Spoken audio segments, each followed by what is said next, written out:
Vamos a arrancar a hacer un poquito de historia y entender, un poquito de historia no, entender por qué, de dónde viene el tema de la contabilidad, la necesidad de la contabilidad, para qué la usamos y de alguna manera los términos a utilizar dentro de la contabilidad como introducción a lo que vamos a empezar a ver en Tango hoy de la mano de Gustavo y de Marco. Entonces, venimos implementando a partir de los martes con el equipo de Gabriel, entonces, una nueva empresa. Vamos a ver, como ustedes saben, que en Tango podemos crear cualquier tipo de empresa, grande, pequeña, mediana, con fines de lucro, sin fines de lucro. Tenemos todo tipo de clientes, sociedades unipersonales, lo que ustedes necesiten. Tenemos distintos tipos de empresa. Entra en un audio. Tenemos distintos tipos de sistemas y soluciones para cada uno de ustedes. Bien, entonces, estas empresas, cualquiera sea el tipo de estas empresas, todas administran recursos, ¿sí? Que es lo que vamos a ver en la siguiente placa. Entonces, voy a ampliarme un poquito la pantalla, así veo mejor, ¿sí? Estos recursos, bueno, el dinero, mercadería, maquinaria, ¿sí? Inversiones, los recursos humanos, ¿sí? Lo vamos a tener que manejar para lograr los fines de esta empresa con la mayor eficiencia posible, ¿sí? Esto vamos a la siguiente placa. Entonces, estos recursos bien administrados nos va a servir entonces para llegar al fin de esta empresa, que, como decía recién, puede ser que tenga un fin de lucro, que sería básicamente obtener una rentabilidad. Obviamente, en el medio voy a tener que tener un objeto social, que es seguramente crear algún bien, algún servicio para satisfacer alguna necesidad, pero el fin último va a ser lograr una rentabilidad, salvo que sea una empresa sin fines de lucro. Ahí puse algunos ejemplos, no sé, medio ambiente, cultural, religioso, deportivo, lo que se les ocurra. Bueno, también tiene un fin, quizás no es ganar plata, sino justamente contribuir con la sociedad de otra manera. Pero aún así tiene que llegar con eficiencia administrando esos recursos. ¿Cuál es el pilar más importante para lograr hacer esto? Es básicamente tener información para una toma de decisiones correcta y oportuna. Bien, entonces, cuando hablamos de información, lo que decimos es que esa información, para, digamos, llamarse información, debería tener ciertas características, ¿sí? Por ejemplo, ser clara, ser relevante, confiable, comparable, íntegra, digamos, ¿sí? O sea, de repente salimos de la empresa, vamos a suponer que somos, no sé, el piloto de un avión, por ejemplo. Bueno, tenemos el mejor avión, tenemos los recursos, tenemos el recurso humano, tenemos el mejor piloto. Ahora, si al piloto lo subimos al avión y no le decimos dónde vamos, o le tapamos los ojos, o sea, no tiene información, difícilmente, quizás llega a destino con suerte, pero seguramente no va a ser eficientemente. Bien, entonces necesitamos tener esa información. Tiene que ser clara, ¿sí? La información a veces tenemos que tener una decisión rápida, entonces tiene que ser clara, tiene que ser relevante. Tampoco sirve, de repente vemos por ahí implementaciones de tableros de control y demás que son muy usados. De hecho, tenemos una solución en Tango que es el módulo tablero de control, y de repente nos llenamos de indicadores, ¿sí? Lo importante es tener lo relevante, porque de repente al tener tantos indicadores nos mareamos y por ahí nos olvidamos de ver los importantes. Confiable, ¿sí? Obviamente lo confiable acá lo tendrían resuelto porque esto va a salir de Tango, ¿sí? Así que la confiabilidad la tendríamos acá. Comparable, me voy del ejemplo del avión, porque la verdad que no sé de aeronáutica, digamos, pero volvamos a la empresa. Vamos a suponer que yo mañana, muy rapidísimo, ¿no? Pero bueno, vamos a suponer que mañana entro en una nueva empresa con un cargo, no sé, gerencial, de director, y a los 2 o 3 días viene y me dice, bueno, hemos vendido, no sé, 5 millones de pesos. Y, o sea, el dato solo no me sirve nada. Decime cuánto vendimos el mes pasado, cuánto vendimos el mismo mes del año pasado, cuánto fue la inflación. O sea, tiene que ser comparable. Si no, el dato en sí mismo absoluto muchas veces no nos sirve de nada. Y tiene que ser íntegra. O sea, no me sirven datos sueltos, información suelta, sino que tiene que estar integrado. Entonces, cuando cumplimos con todas estas características, en definitiva, estamos hablando que lo que necesitamos para una correcta toma de decisiones es un sistema de información, ¿sí? Que vamos a la siguiente placa. Y ahí vamos a ver en este gráfico que quiere decir esa imagen, que básicamente, como cualquier sistema, tenemos entradas, tenemos un proceso y tenemos salidas. Ahora bien, la empresa seguramente tiene que contar con un sistema de información, como vemos es necesario, ¿sí? Más rudimentario, menos rudimentario, más digitalizado, menos digitalizado, pero seguramente todos tienen un sistema de información. Y ese sistema de información, a su vez, puede tener distintos subsistemas. Entre ellos va a estar el subsistema contable. El ERP en sí mismo, un Tango Gestión, es también un subsistema, dentro del cual podría estar el subsistema contable, ¿sí? Si vamos al ejemplo, no sé, para que se entienda un paso atrás, en el caso nuestro, por ejemplo. Nosotros tenemos un sistema contable, después les digo con qué manejamos la contabilidad nosotros, y tenemos, por ejemplo, otro subsistema como puede ser, no sé, Todas las consultas que ustedes hacen a soporte, tenemos indicadores permanentes para saber en qué estado están, si pasaron a desarrollo, los días que tiene como para ser solucionado. Tenemos otro subsistema donde establecemos cuáles son los sistemas que se pachean, que se producen, cuántos terminales, cuántos puestos de trabajo, cuántos puestos en terminales, puestos de trabajo es lo mismo, cuántos módulos, etcétera, ¿sí? Todos sus sistemas después se integran y terminan siendo todos un sistema de información. Pero vamos a enfocarnos en lo que nos compete hoy, que es un sistema contable. Vamos a pasar a la siguiente placa. Básicamente, como decía recién, cualquier sistema tiene este esquema: entradas, un proceso y salida, ¿sí? En el caso de un sistema contable vamos a tener como entrada los hechos económicos, ¿sí? Lo que define, ¿sí? o donde comienza el sistema de la contabilidad es tener hechos económicos que afectan al patrimonio. Vamos a ver que eso me puede afectar cuantitativamente o cualitativamente. O sea, el patrimonio puede variar en más o en menos con ese hecho económico, o simplemente me puede cambiar la composición, pero eso no quita que tenga que registrarlo. Entonces, ejemplos de entradas de hechos económicos podrían ser los típicos: ventas, cobro, depósito, como vemos acá, compras.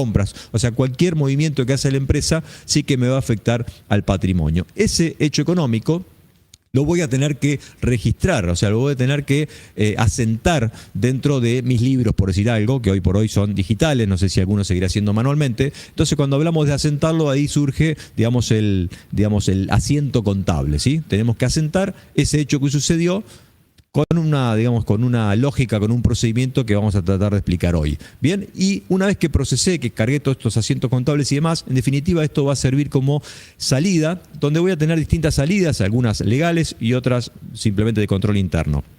Las legales podrían ser, en la medida que estemos obligados a generar libros, estado de situación patrimonial, los estados contables, estado de resultados, estado de evolución de patrimonio neto, flujo de fondos, y cualquier otro informe que yo necesite sacar. Vamos a ver de la mano de Gustavo y de Marcos, que más allá que yo define un plan de cuentas, puedo definir planes de cuenta alternativos para generar otro tipo de salidas, o simplemente puedo sacar un mayor de una cuenta para analizar algo. O sea, tengo el módulo LIKE que me permite sacar información de la contabilidad también. O sea, puedo generar distinta información. Bien, sigamos entonces. Vamos a ver que este sistema, como cualquier sistema, tiene, digamos, un procedimiento, y acá no es que yo voy a definir la contabilidad y que voy a registrar estos asientos, como decía recién, como a mí se me ocurra. Hay un procedimiento, hay normas que establecen esto, son las normas contables, establecidas acá por la Federación.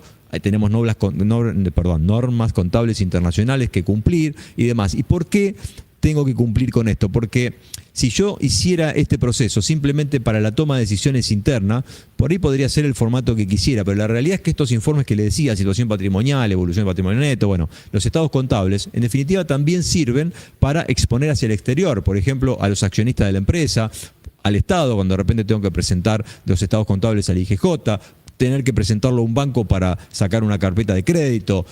A veces tenemos operaciones importantes con clientes, con proveedores, que para ver cuál es la estructura nuestra, si financieramente vamos a poder continuar en el tiempo, etcétera, me pueden llegar a pedir el balance. En definitiva, tenemos que exponerlo hacia el exterior, con lo cual necesitamos que eso sea entendible por todo el mundo. Por eso es que estamos hablando de normas que de alguna manera universalizan, digamos, la lectura de los estados contables. Entonces, volvemos al tema de los recursos. Como dijimos, una empresa, cualquiera sea, tiene esos recursos. Los recursos, ¿qué son? Van a ser el activo. O sea, cuando hablemos en contabilidad, hablamos del activo, ¿sí? El dinero, las cuentas bancarias, mercadería, maquinaria, todo eso son el activo. Ahora, ¿cómo llegó la empresa a tener ese activo? Necesita la financiación de esos recursos. Entonces, esa financiación la podemos lograr de dos maneras. La primera, que cuando arrancamos la empresa, es el patrimonio. Esto estamos hablando del inicio de una empresa, ¿no? Entonces, el patrimonio neto es decir, bueno, vamos a crear, pongo de acuerdo con Carolina, como decía recién, ya la rajaron de los martes, los jueves como estamos viendo, bueno, nos creamos una empresa nueva y vamos a hacerlo directo los miércoles, ¿sí? Entonces decimos, nos ponemos de acuerdo, vamos a la siguiente placa, vamos a arrancar con poco, porque no hemos juntado mucho, 3 millones. Entonces, 1,5 millones cada uno, y nos creamos una nueva empresa, los directos de los miércoles. Bien, entonces ahí ya tenemos un aporte de capital, ¿sí? Con lo que aportaron los socios de la empresa, ¿sí? Capital propio. La otra posibilidad es, empezamos a trabajar y nos damos cuenta que nos quedamos cortos, necesitamos plata para comprar una máquina, ¿sí? Contratar un nuevo director, etcétera. Entonces tenemos que pedir un préstamo al banco, ¿bien? Entonces vamos al banco, y logramos, cosa rara, que nos den 1.000.000 de pesos, por ejemplo. Entonces ahí tenemos un pasivo. Entonces la forma de financiar los activos son el patrimonio neto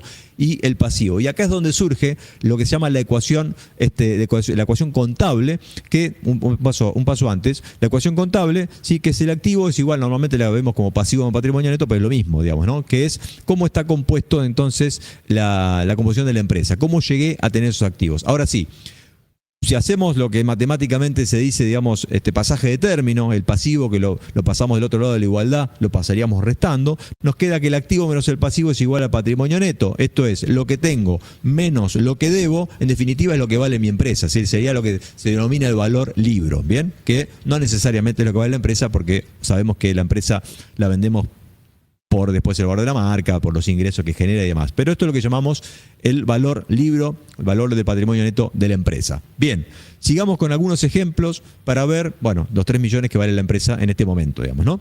Bueno, algunos ejemplos. Hasta acá tenemos estos dos movimientos, el aporte del capital, tenemos el préstamo que sacamos en el banco. Vamos a citar 3 o 4 ejemplos para ver cómo modifica el patrimonio estos hechos económicos. Tenemos el primer hecho económico, que es que facturamos un servicio, ¿sí? Logramos facturar un directo, nosotros lo vamos a vender a los directos, facturamos un directo por 500.000 pesos y el cliente me lo queda debiendo, me lo adeuda. Entonces fíjense que lo que hago es, digamos, aumenta mi activo porque tengo un crédito, tengo un derecho. En el activo tengo los bienes y los derechos. Entonces acá me aumenta el activo en 500.000 pesos y me aumenta el patrimonio, ¿sí? Porque voy a tener un ingreso por 500.000 pesos. Vamos a otro caso. O sea, acá sería una modificación del patrimonio en cantidad. Tenemos, llega la luz de la factura de la luz, perdón, ¿sí? Sabemos que viene con aumento, ya de entrada tenemos 100.000 pesos. Bueno, ahí se nos va caja, ¿sí? Reduce el activo porque tengo que sacar caja por 100.000 pesos y obviamente el patrimonio, ¿qué va a pasar? Se me va a reducir, ¿sí? Porque tengo una erogación, una pérdida si se quiere. Bien, sigamos. Este es otro tipo de movimiento, otro tipo de hecho económico, como les decía, que va a afectar el patrimonio, pero no en cantidad, sino que en la forma, en la composición. ¿Qué pasa acá? El cliente me transfiere los 500.000 que me debía, ¿sí? Por el directo que le dimos especial. Entonces acá me van a entrar 500.000 pesos en el banco, en activo, y se me van a ir este crédito que tenía 500.000. O sea, me va a quedar la misma composición en cuanto a número, pero el formato, la composición, el detalle va a variar, ¿sí? Esto también hay que registrarlo porque en un momento yo tengo que hacer un corte, necesito saber cuánto tengo de banco, ¿sí? Es necesario registrarlo. O sea, los hechos económicos que registro no son solamente lo que modifican el patrimonio más o menos, sino también lo que modifican la composición. Vamos, sigamos. El último, como por ejemplo acá, le transferimos al banco 200.000 pesos, le pagamos una cuota del préstamo que habíamos sacado. Entonces, fíjense que acá lo que hacemos es, se nos reduce la cuenta bancaria nuestra en 200.000, el activo se reduce y se reduce también el pasivo. Acá también tenemos una modificación del patrimonio en cuanto a la composición y no en cuanto a la cantidad. Bien, entonces venimos diciendo, el activo es igual al pasivo, este cuadrado es igual a la suma de estos dos rectángulos, digamos, si lo vemos geométricamente. Bien, ahora vamos a ver. Antes de seguir con esto, les traje una captura de Tango, me voy a adelantar un poco a los chicos. Esto sería un asiento dentro de Tango, ¿sí? Como cualquier asiento contable, yo necesito tener el concepto, o sea, obviamente acá tuve un hecho económico, en este caso, fíjense la leyenda, la última columna dice extracción de dinero en efectivo, lo tenemos en el concepto, ese sería el hecho económico, ¿sí? Extraje dinero del banco. Lo tengo que reflejar en un asiento contable, que en este caso es caja a banco, ¿sí? Sube la caja, baja el banco. El debe y el haber es lo que me quiero quedar acá, ¿sí? Hay cuentas que cuando suben se debitan, se ponen al debe, y cuentas que cuando suben, cuando se incrementan, tienen que ir al haber. Bien, un tema importante acá, déjame el asiento, un tema importante acá es no quedarnos o no engancharnos con el nombre de la columna debe y haber, porque eso muchas veces nos trae confusión, ¿sí? Que el debe tengo que ver lo que me deben, no. Acá le podrían haber llamado columna izquierda y derecha, le podrían haber llamado columna 1 y 2, columna Gustavo Marcos, no importa, ¿sí? O sea, no se enganche con el nombre de la columna, ¿sí? Lo importante es saber que algunas cuentas, ahora sí vamos a la siguiente placa, algunas cuentas cuando se incrementan se ponen al debe, y algunas cuentas cuando se incrementan se ponen al haber. ¿Qué sería esto? El activo cuando crece lo pongo en el debe, el pasivo y el patrimonio cuando crece lo pongo en el haber. Esto es, digamos, el ABC para cuando tenemos que pensar un asiento. Si esta foto la tienen clara en la cabeza, sale cualquier asiento. Me faltan 2 cositas más, que ahí va la placa. Resultados negativos y positivos. Bien, que hasta ahora no lo vine poniendo para no mezclarlos. Básicamente, cuando obviamente tenemos ingresos, como lo que dijimos recién, de la venta de este directo que vamos a dar, tenemos el resultado positivo. Los resultados positivos, ¿sí? Intereses ganados, o sea, lo que se os ocurra que sube, ingresos y demás, ventas, se acreditan, o sea, van al haber. Cuando crecen, van al haber. Y los resultados negativos, como la factura de luz que tuvimos o cualquier gasto que tengamos, los sueldos de la empresa, etcétera, cuando crecen, se ponen al debe. Esta es la foto con la que nos tenemos que quedar al momento de generar un asiento contable, ¿sí? Si tenemos claro esto, lo tenemos en la cabeza y más o menos sabemos que es un hecho económico, cuáles son las cuentas que tengo que más o menos usar, el asiento sale, fluye. Bien, entonces acá tenemos, y vamos a la siguiente placa, lo que se denomina cuentas con saldo deudor y cuentas con saldo acreedor. El activo tiene saldo deudor, igual que los resultados negativos, y el pasivo, el patrimonio neto y los resultados positivos tienen saldo acreedor. Bien, vamos a la siguiente. Vamos a suponer que llegamos al cierre del ejercicio, ¿sí? Ustedes saben que los ejercicios contables son anuales, bueno, hay algunas empresas que pueden tener que hacer cierres trimestrales, pero lo normal es anual y puede vencer el 31, el 30, o sea, fin de mes, de cualquier mes, según como se haya definido en la Constitución de la sociedad. Muchos vencen año calendario el 31 de diciembre. Entonces supongamos que nuestra empresa vence el 31 de diciembre. Acá fíjense que separé el resultado negativo, sacame eso, uno para atrás, ahí va. Separé el resultado negativo y positivo, lo separé del cuadro, ahora les explico por qué. La parte de arriba, activo, pasivo y patrimonio neto, al cierre, al 31 de diciembre, si yo expongo los valores de cada una de estas cosas, tendría lo que sería el estado de situación patrimonial que les comentaba recién, ¿sí? Cuánto tengo de activo, cuánto tengo de pasivo y cuánto tengo de patrimonio. Situación patrimonial. ¿Por qué separo? O mejor dicho, antes de pasar a eso, cuando yo al 31 de diciembre digo, esta es mi composición, cuando yo empiece al 1 de enero del año siguiente, básicamente eso lo tengo que replicar y decir, arranco, porque el patrimonio va a ser el mismo, lo que tenía en caja, al otro día tengo lo mismo. Entonces arranco el año siguiente con ese patrimonio.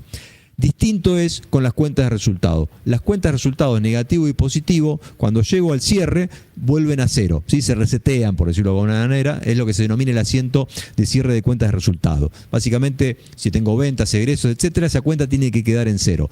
Lo que tengo que hacer básicamente es ver cuántos resultados positivos tengo, cuántos resultados negativos tengo. Fíjense que acá el azul es más grande que el rojo, lo quise graficar así, no sé si se llega a entender, pero bueno, hago esta cuenta. Ahora sí vamos a la siguiente placa, hago la resta, en este caso me da un resultado positivo del ejercicio, y lo que hago, ese resultado, ¿qué vamos a hacer? Lo va a formar parte a partir de ahora del patrimonio neto. Ese resultado del ejercicio, que en este caso es positivo, también podría haber sido negativo, va a formar parte del patrimonio, según sea, restando o sumando.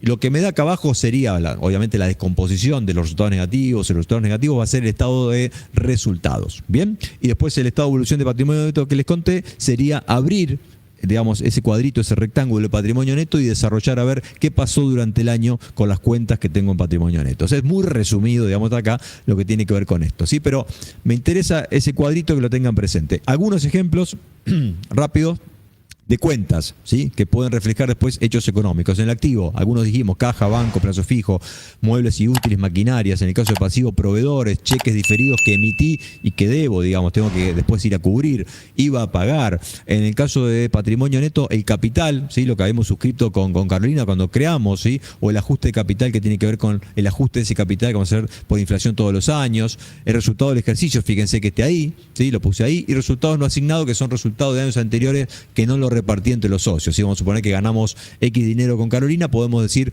lo repartimos, ¿sí? Para como un recupero de esa inversión, o lo dejamos dentro de la empresa para seguir, digamos, invirtiendo y comprando más recursos. Bien, resultados negativos y positivos. Hasta acá son las cuentas, que serían las cuentas imputables, las cuentas que van a formar parte de ese asiento al cual le voy a poner un valor. Ahora, las normas contables me dicen que tengo que agruparlos. Hay rubros, lo que se denomina rubros. Fíjese que en el activo tengo caja y banco, inversiones, donde van a colgar de cada uno de esos rubros las distintas cuentas, ¿sí? En el caso de bienes de uso, fíjense que tengo muebles y útiles, maquinarias e inmuebles. En el caso de las cuentas de resultado, esta es una división operativo y no operativo. ¿Bien? O sea, lo que tiene que ver con el negocio, con el core del negocio, y aquello que por ahí no tiene que ver con el negocio. ¿Bien? Ok, y me falta digamos, un nivel acá que tiene que ver, si vamos a la siguiente placa, con, en el caso del activo y el pasivo, definir si esas cuentas, esas partidas son corrientes o no corrientes. ¿Qué es esto? Un activo corriente es un activo que voy a poder hacer líquido dentro de los próximos 12 meses. ¿Qué quiere decir líquido? Vamos a suponer que tengo mercadería. Si la mercadería yo entiendo que la voy a vender en los próximos 12 meses, es un activo corriente porque voy a ganar, se va a hacer dinero esa mercadería cuando la venda. En el caso de un bien de uso, que es el caso típico, tengo un inmueble, tengo un rodado, tengo una maquinaria que no tengo planeado venderlo, entonces se supone que es no corriente. Ahora, si yo decidiese o sé que en los próximos 3 meses voy a vender una maquinaria, debería colocarla a esa máquina como un activo corriente. Lo mismo pasa con las deudas en el pasivo, ¿sí? Si tengo una deuda que la voy a cancelar en el mes 15, bueno, sería no corriente. Bien, bueno, entonces, en definitiva, hasta acá lo que fuimos haciendo es armar esto que es lo que se denomina el árbol contable, el árbol de jerarquías, ¿sí? El plan de cuentas que, como dije, la empresa puede tener más de uno, porque uno puede ser para armar el balance de presentación y otro puede ser para temas internos. Lo importante acá es, antes de meternos en el sistema Tango, que es lo que van a hacer los chicos hoy, es establecer primero, dibujarlo esto en una hojita, en un Excel, y ver, vamos a la siguiente placa, cuántos niveles tengo. En este caso, en mi plan de cuenta, esto es un ejemplo, tengo 4 niveles, ¿sí? El activo, pasivo, después tengo corriente, no corriente, bueno, y lo que tengo que ver acá es cuántos dígitos le pongo, cuántos caracteres le pongo a cada uno de estos niveles. Entonces, obviamente, en el nivel 1 con 1 me alcanza. En el nivel 2, si achicamos un poquito, el que me está condicionando, si se fijan, es el patrimonio neto, porque ahí directamente en el nivel 2 yo ya estoy poniendo las cuentas imputables, con lo cual acá creo que tengo 5, pero acá puede ser que vaya poniendo la reserva legal, la reserva facultativa, empiece a crear más cuentas y me quede corto. Entonces, por las dudas, le pongo 2 dígitos, ¿sí? En el caso del nivel 3, acá tengo el tema en mi ejemplo, el tema de los resultados. Como en el nivel 3 están las cuentas de resultados, y se fijan acá, yo puedo tener decenas o centenas de cuentas de resultados, entonces por la duda le pongo 3 dígitos, y lo mismo en el nivel 4. Bueno, este es el análisis que hay que hacer para lo que nosotros denominamos en Tango la máscara del plan de cuentas.